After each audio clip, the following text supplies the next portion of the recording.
$3 is all I've got! Won't you please sell me that thing? $3? That won't buy diddly nowadays. Yeah, we're children of the 80s, remember? The Mighty Shredder. A thinking machine. Artificial intelligence. I prefer the real thing. Klaatu, Veranda.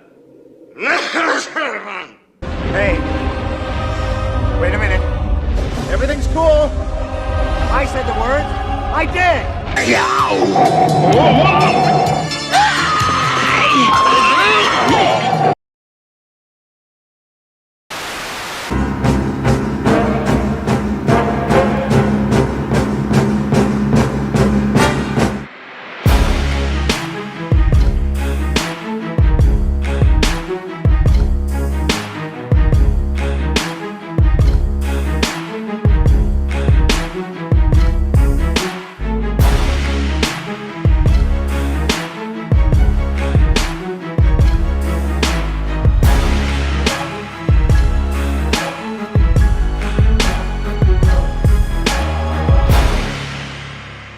Remember to click like, subscribe, the bell notification, and whatever else YouTube has you clicking on to support us.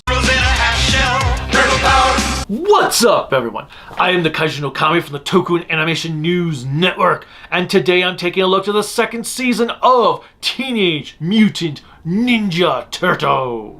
As previously discussed, Teenage Mutant Ninja Turtles initially began life as a fun, gritty joke by Kevin Eastman and Peter Laird. The first issue was an instant success, as was its subsequent issues. A toy line was pitched, which led into a 5-episode animated series in 1987 to help sell the toys. To everyone's surprise, the toys were also a hit despite being exclusive to Toys R Us. Playmates not only received additional orders from Toy Jesus, but other retailers wanted in on the action. What was once a property to be balked at was now a worldwide phenomenon. It would lead into the creation of a second comic book, based more directly on the cartoon by Archie Comics, a live-action movie in 1990 that combined elements from both the original Mirage comics and cartoon. Various video games. Some that are majorly frustrating and shouldn't exist in the first place.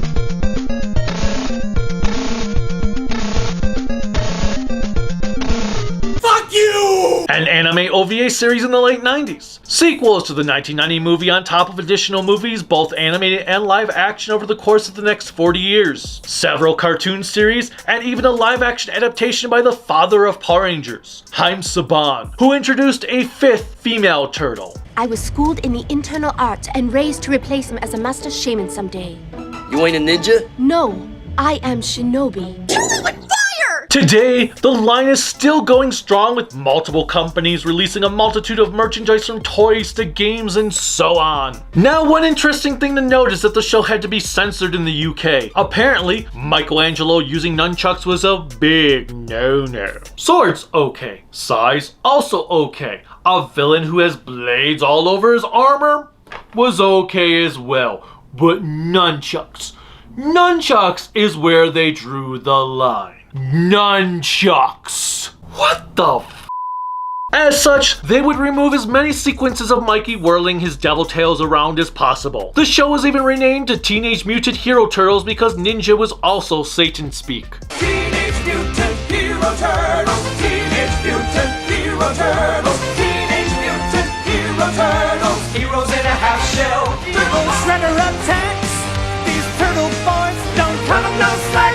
Teenage Mutant Hero Turtles, Teenage Mutant Hero Turtles. Naturally, a second season was put into production, this time totaling up to 13 episodes as opposed to 5. It would continue directly after the events of season 1, which saw Shredder and Krang and the Technodrome being transported to Dimension X, banishing them from Earth. It is kind of weird because Krang was banished to Earth and now he's back in Dimension X. David Wise seemed to have only written the premiere episode and then left other people in charge of the show. Lastly, while Toei handled the animation for the first season, season 2 was apparently handed off to A1 Productions, who would do the next few seasons. Although some reports say Toei did the first 3 seasons, but I have found nothing to state one way or another. The first season to Ninja Turtles was not all that bad.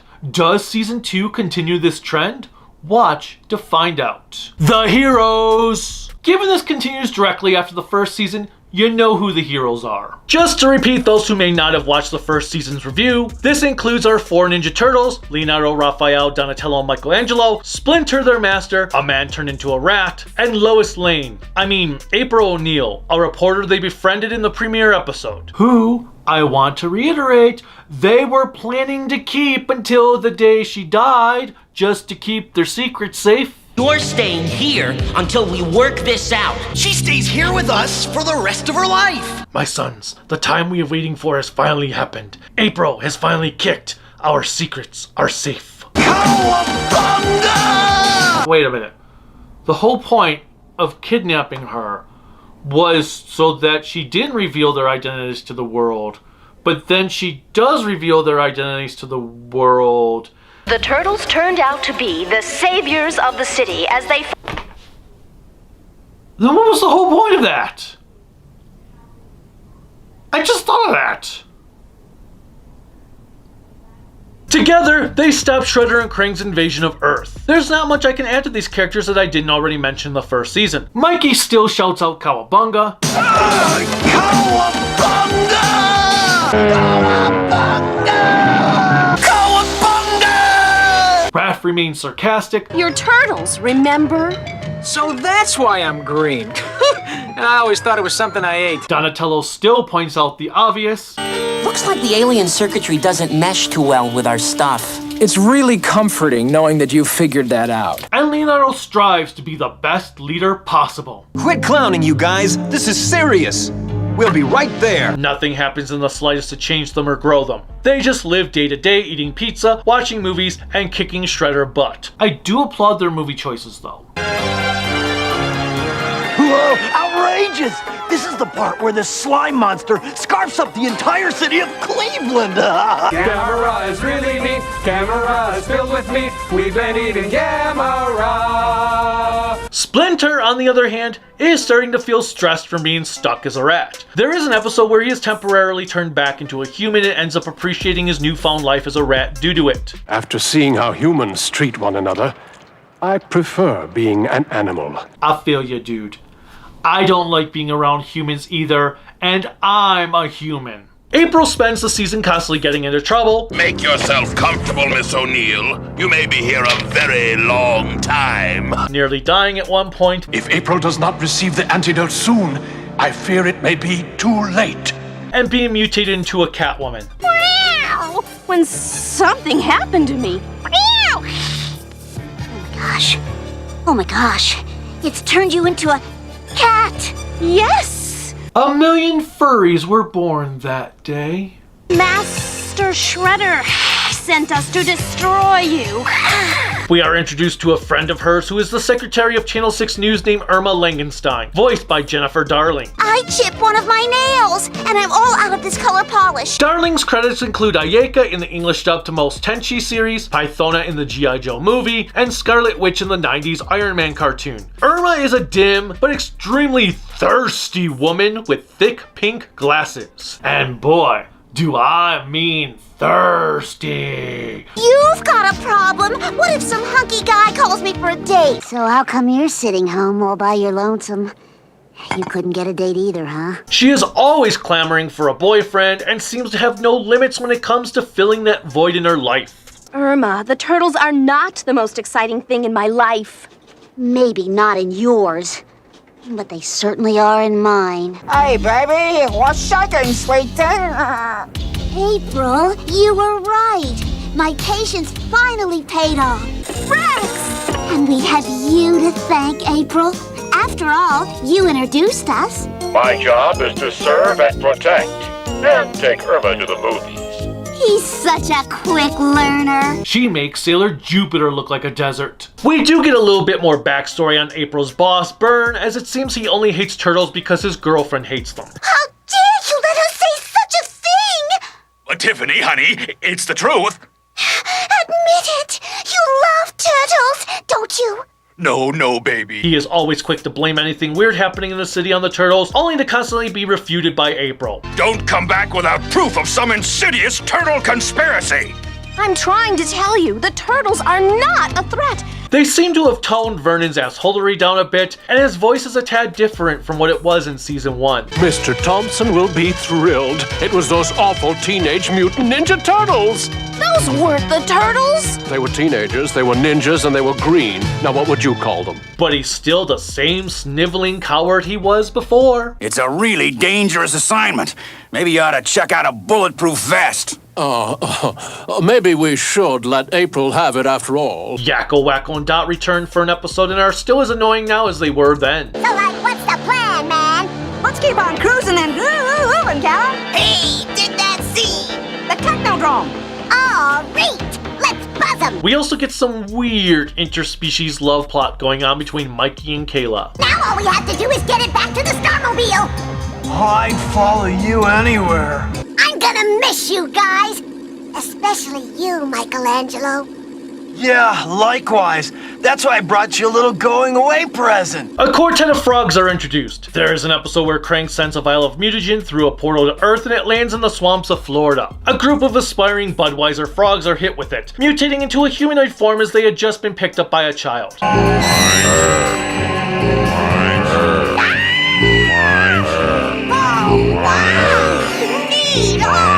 Shredder finds them, giving them brightly colored shirts and shorts, because why not? Nothing says terrifying like brightly colored shirts and shorts. Oh boy, clothes! He's telling the truth. He is a nice person. Now come. We have a great battle to fight. He decides to train them as his own, naming them after 4 of the world's greatest conquerors. Attila the Frog, Genghis Frog, Rasputin the Mad Frog, and Napoleon Bonafrog. Rasputin? I don't really think he's a conqueror.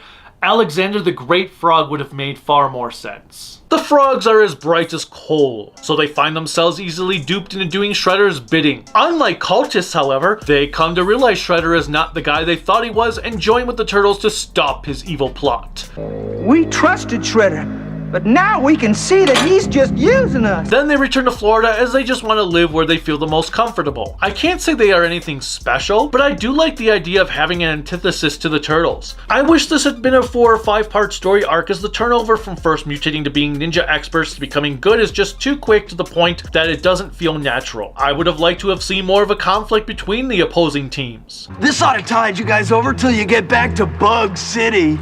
Pizza! Say that again. I don't think I heard you, son. Thanks, but no thanks. Yeah, we hate pizza. Sweetheart, what do you mean you don't like pizza? Some mutants are just plain weird, you know? Finally, there's a robot cop named Rex, who sounds a lot like Ultra Magnus. Hey fella, that was my best bow. Being a 7-foot robot means never having to say you're sorry. The villains! Shredder is the main antagonist of this season, but he's kind of written more like a bumbling fool than a credible threat half of the time. Krang wants to be brought back to Earth and sends Shredder alone to accomplish this task. Shredder, on the other hand, feels underwhelmed as Krang refuses to send any soldiers to Earth with him, demanding he prove himself. I'll just have to handle this myself.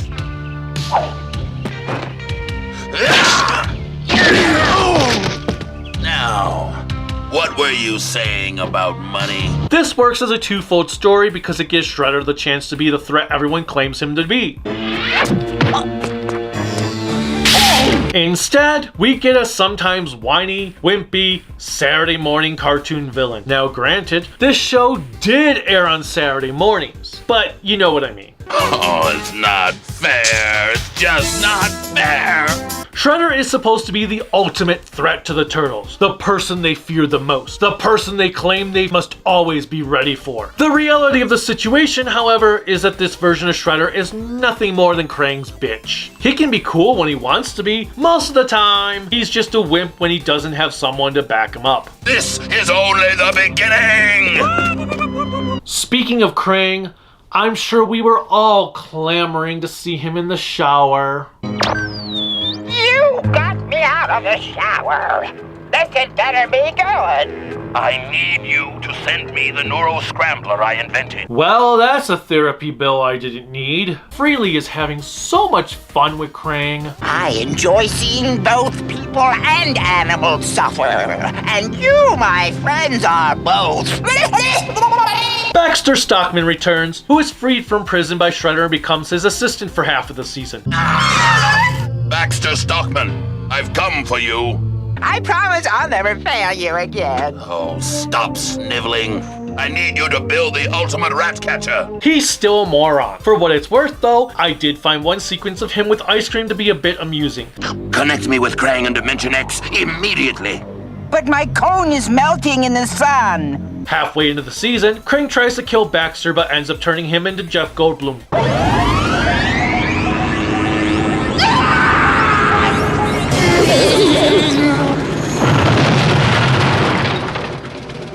Bebop and Rocksteady have gotten dumber between seasons, as well as they exist more for comic relief now. I command you to find that car. Right away, So hard to find decent help nowadays. I guess Rocksteady's threat level was tied to his helmet, which is now gone. Don't sweat it. I'll get the little nipper. No, you idiot. Don't. Uh-oh. They don't have much in the way of character development either, and Shredder is constantly trying to replace them. Even the foot soldiers themselves are hardly present, and the foot logo on their heads is now yellow instead of red. Double trouble! Stop them, my foot soldiers! They must not escape! Not sure if that is supposed to mean anything or not. There is a gang of crooks introduced in the first episode who disguise themselves as turtles. Don't anybody move! We're the Crooked Ninja Turtle Gang! They are led by a man named Slash, voiced by Optimus Prime's Peter Cullen. You wimps are about to become Turtle Toe Jam! Like with the Punk Frogs, I actually would have liked to have seen them in more than one episode. Shredder does make himself an army of evil versions of Rex in one.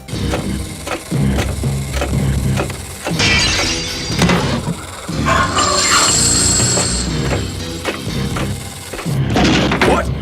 Lastly, Shredder and Baxter end up creating xenomorphs from pizza. Uh-oh, guys! We're surrounded! Get away from her, you bitch! The animation and music. The animation has taken a significant downgrade from season 1. It makes sense when you nearly triple your episode count that the animation is going to take a hit, but at the same time, it's quite disappointing. Shading has been reduced, April's outfit is often colored as just plain yellow without any light brown highlights, and airs have also grown notably. Oh, you. A group called the Crooked Ninja Turtle Gang has been committing robberies all over the city. The number of times the wrong turtle is talking has increased. Shredder's got control of it! Bail out! Shredder? What's he up to now? All right! It's title trashing time! The colors are different at times, as seen here when Krang is a dark pink rather than a light one. My enemies, the turtles, are about to be crushed into amphibious particles! There are more sequences in broad daylight, which feels a bit awkward for ninjas. Oh, and nothing is scarier than watching people who don't blink. Why'd you do that? I was right here. Here, I won these for you. Don't blink. Don't even blink. Blink and you're dead. They are fast, faster than you could believe. Don't turn your back. I did like this sequence where it went into a split screen. Now, speak with respect. I'm holding your friend April hostage. That's April, all right. I recognize her mumbles. All right, Shredder. Where have you got her? I'm not sure if this is in response to the censorship in the UK, but the Turtles also seem to use the environment to their advantage over their weapons more so. It's a bit weird seeing one of them holding a weapon, but instead of using it to slash their opponent, they use it to hit something around them that then hits the enemy. Seems like a waste of time and energy. Here, try these on for size. What do you know? A perfect fit. Michelangelo, watch it! Don't forget to write, dudes! Just cut out the middleman and it hit them. The music is mostly carried over from the first season, with an occasional new piece emerging every now and then. Excuse me, are you Mr. Wu? I am Wu. Who are you? I'm April O'Neil, a TV reporter. The episodes. There is a mix of overarching episodes and standalone ones this season. The season premiere obviously brings Shredder back to Earth, while episodes 2 to 5 are one story arc. An alien crashes on the planet and tells the Turtles in his last breath about 3 fragments scattered across the city that builds an ultimate weapon called the Eye of Sarnath. 3 pieces of my ship fell to the Earth. When they are joined, the possessor will have power undreamed of. This 4-parter focuses on them and Shredder, with Baxter looking for the fragments. I like how some of these episodes have Shredder being the winner at the end. After those are done, Shredder trades out Baxter for Bebop and Rocksteady. It then leads up to the finale with Krang coming back to Earth. Raving ravioli! It's the Technodrome! This season really amps up the puns and fourth wall breaks. Net results 4 trapped turtles. I made a funny. Who are you supposed to be? Humphrey Bogus? You hit the nail right on the head, sweetheart. Yeah, now listen here, you mugs. I'm giving the orders around here, see? All right, so I don't do Bogart. Hey, take a look at this. It'll let us zip through the sewers, and it costs practically nothing to build. That's why I called it the cheapskate. Too bad there isn't a reward for these guys. Yeah, we could have made a net profit. There's another Star Wars moment. Shredder is drawing close. I can sense him. I will lead him away so that you may continue your search. I sense that my ancient enemy, Hamato Yoshi, is nearby. I shall deal with him personally. My least favorite episode is titled The Mean Machines. Shredder acquires the second piece of the Eye of Sarnath and uses it on some supercomputer with its own intelligence to take over all of the machines across New York City. Reports from all over the city indicate that machines are suddenly coming to life. Everything from kitchen appliances to huge industrial machinery is going berserk. There are riots in the street. The Turtles have to stop him and do so in the dumbest way possible. Do you know what happened to the computer? Of course I do. I just unplugged it. I like it. Simple, but effective. The animation is atrocious. That means all we have to do is get to the computer and take out the fragment. Oh, that's all?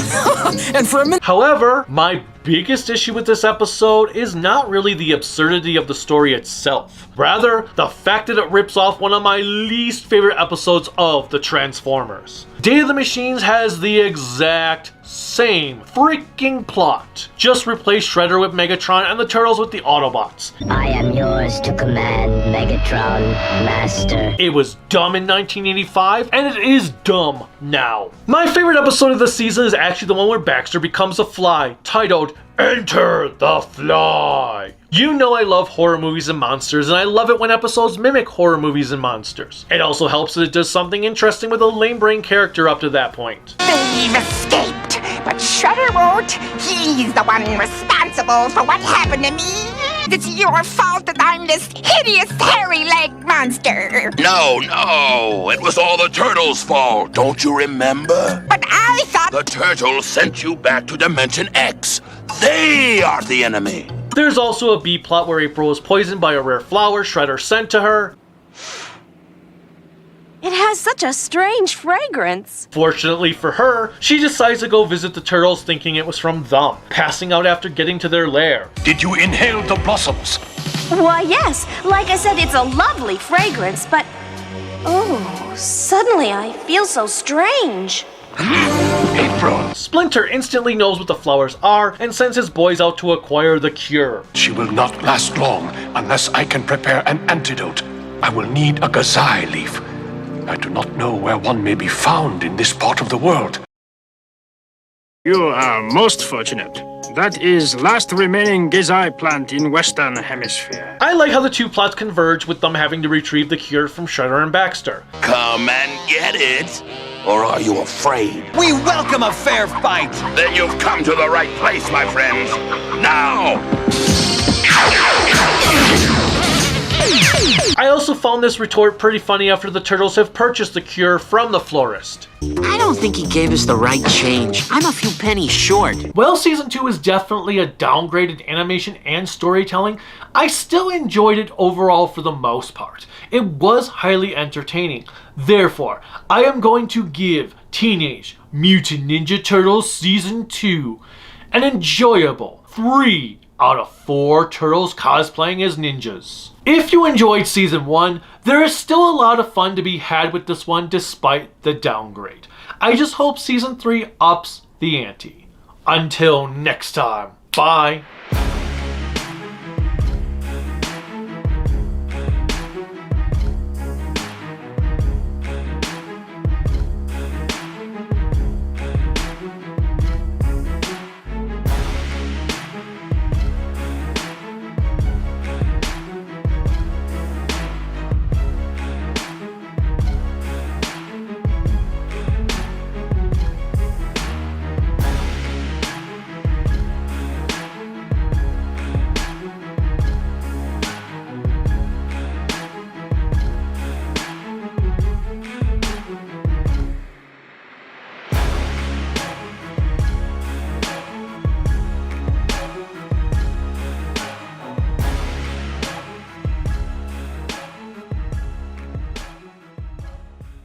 Oh, we're shaking in our shells, aren't we, guys? Now that you mention it,